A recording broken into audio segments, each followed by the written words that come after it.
We have 5 different bodies of consciousness. And on the very, very outer, a spirit, an energy that's connected to the supramental body. It's the energetics of intuition and creativity. It's our higher mind and the superconscious. And it can basically attach back to 3 generations from the past. And then we move into the mental and the vital body, and then it moves down into the physical body. It begins with the question of what's in a spirit. Now, along with chi energy, we have our blood, our essence, which is basically our genetics, and our spirit or our Shen. And it's considered a vital substance in TCM, traditional Chinese medicine, as it completes the entire fabric of our physiology, our makeup, and our life. Each of the body organ systems has its meridian, just like the lung channel has the large intestine channel. When you align the physical structure, you begin to align the energetic structure. So feet are shoulder width, heels are slightly out, knees are slightly bent, hips are rolled forward, small back is flat. You're going to hear me repeat this over and over again because these little details help align the energetic structure.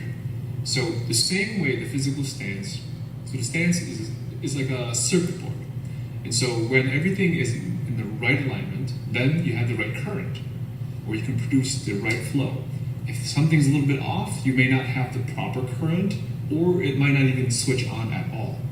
So energy within the body, the meridian system is basically an electrical system. And so when you align the physical structure, you begin to align the energetic structure. Both go together. All right? So rooting is something, so the stance is the physical structure, and rooting is more of an energetic. Let's tap into the 5 facets. And if you thought of your spirit or soul as being stored in your heart, that actually is not far off. Because within ancient Chinese medicine, these 5 types of spirit minds, they actually branch off from someone's central spirit. So imagine now in your mind's eye, just the warmth and the love, and maybe you bring your hands over your heart and just be in gratitude for the power of your heart energy and the emancipation of what comes out of the power of your heart energy from your spirit mind. And each is stored then within one of the 5 yin organs. And I'm thinking fiery thoughts and habits coming along with the spirit element. And at first, all it is a purely subjective imagined experience. And then something interesting begins to happen. And this happens for everybody. The only thing I can't predict is when. But there are orders of progression. So the next thing that'll happen is rather than just starting to imagine it, you'll actually start to feel a subjective sensation of warmth in your body. When we take your temperature, there won't be any obvious thermal change, but you'll feel warmer inside. That's the next level. Then what will happen is you'll start to get deeper and more absorbed and in rapport with that fire element. More and more of those qualities will come through into you, and you'll start to resonate with that frequency more. And your body, and all of a sudden, your body will start to warm up. There will actually be a subjective temperature change in your body. Then eventually, what happens is you'll start to get deeper and deeper into that fire element. And after a certain amount of time meditating in a room, the room itself will become subjectively or objectively warmer. You'll be able to actually measure a change in temperature. Some of you can leapfrog through those levels really quick, some take a while. But it all goes back to the level of absorption you have in the experience. But that's how it works. It starts with a purely, this is also true with Qigong, although nobody tells you that. And if they told you this from the beginning, you wouldn't have the fucking problems you have with most Qigongs. It starts off as pure imagination. But most of us don't even get that. Just start to move your hands and breathe like this. And no, your imagination isn't engaged. It's just a breathing exercise. You have to have all 3, right? And of the 3, the 2 most important are the breathing and the imagination. You don't have to do a lot of big physical movements to move energy. Each embodies your capacity to really show up in the world. Now, this is not to make you a scholar, but to help you to step into your higher mind, into spiritual mind management, and understand where these deep-seated emotions and mental tendencies and how to start to tap into when they just are feeling off or stuck or lost, or you don't feel like yourself, like our bodies and state of health. They are not stuck in a state of imbalance unless something changes. When the stance is in place, these antennae begin to activate, and then they begin to connect. As they connect and they go upward and then they go downward, past the physical structure.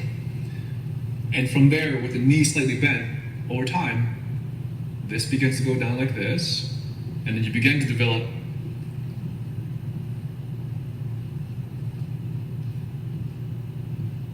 all these different roots. As you begin to develop roots from the stance, you begin to feel heavy, the legs are more tight. And some of you guys might have your legs might shake a little bit. It's because the legs aren't strong enough to be able to contain the charge. So think about when there's an electrical current going through any wire. If the wire isn't strong enough to contain a higher charge, then the wire will heat up, overheat, or power resistor will shut off. So when your legs are shaking or trembling, it's because your physical structure, your muscles and your tendons aren't strong enough to hold the charge. So if you're shaking, that's okay. That's going to strengthen up over time. Now, the Shen is the first of the five spirit that represents the mind. And the Shen is the spirit of the mind and represents our consciousness. It is the basis of our humanity and our source from which all spirits emerge from. Now, the Shen is the charge of the identity and the capacity for self-awareness, but also how we view and interact with each other, how we orientate ourselves in the world around us. And the Shen is essential for integrating our psyche and our emotional life, since it governs perception, our ideas, our insights, and the ability to really extend beyond ourselves.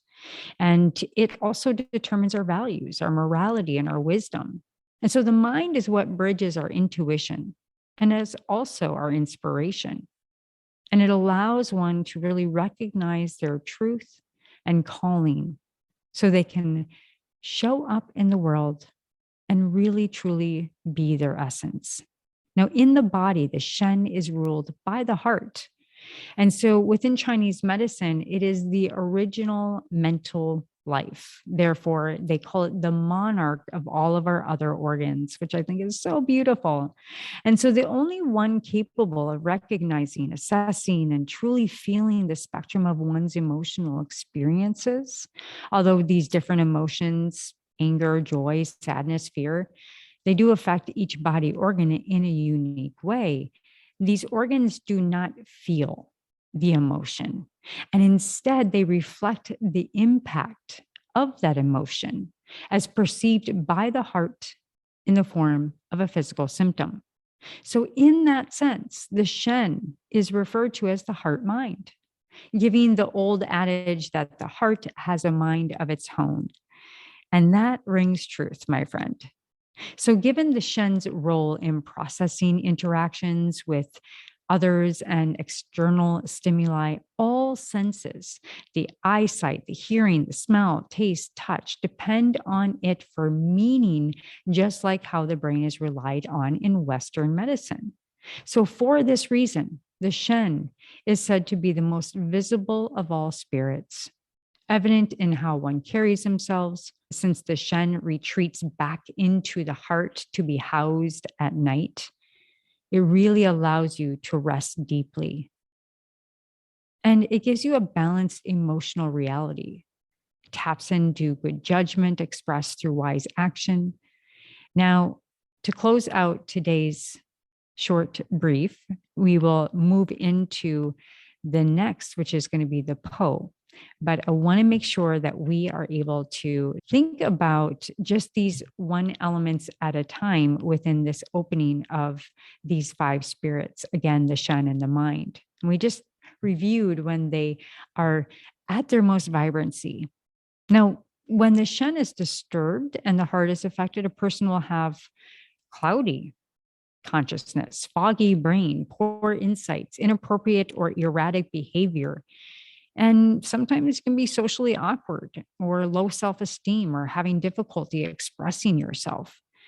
Tend to be really hypervigilant and paranoia sets in. And you have a hard time of proprioception, of just understanding your surroundings and being conscious of that, which means you probably have a harder time relating to others. And you don't really have great eye contact. Now, little capacity for compassion and empathy or maybe even some phobias. And all of this is just due to imbalanced emotional reality. It's this fixation, whether it's on an emotion, on panic.